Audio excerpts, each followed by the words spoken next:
একটি পণ্য 400 টাকায় কিনে 10% লাভে বিক্রি করা হলো, তাহলে বিক্রয় মূল্য কত?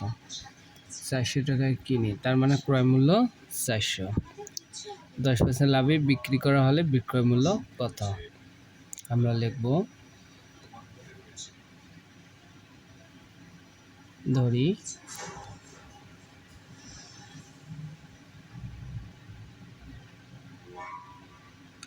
ক্রয় মূল্য 100 টাকা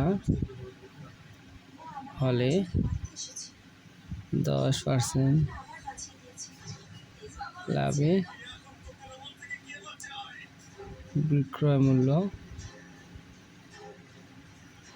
100 যোগ 10, এখানে 110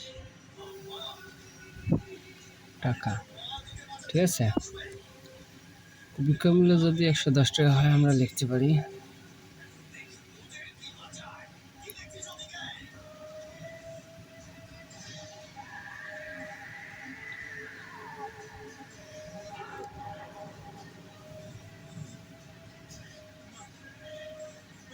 ক্রয় মূল্য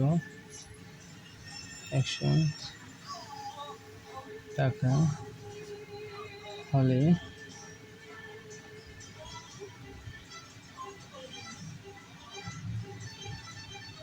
বিক্রয় মূল্য 110 টাকা।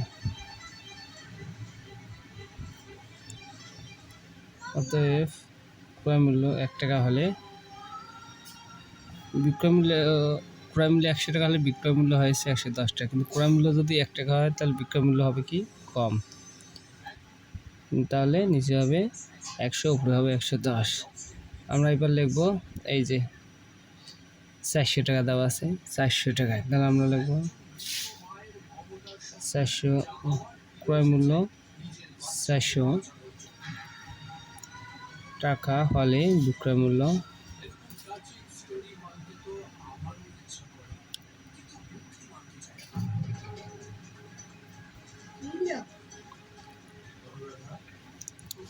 বলা হয়েছে ক্রয় মূল্য 1 টাকা হলে বিক্রয় মূল্য কম হয়, ক্রয় মূল্য 400 টাকা হলে বিক্রয় মূল্য বেশি হবে, তাহলে কি হবে? 400 যা গুণ হবে।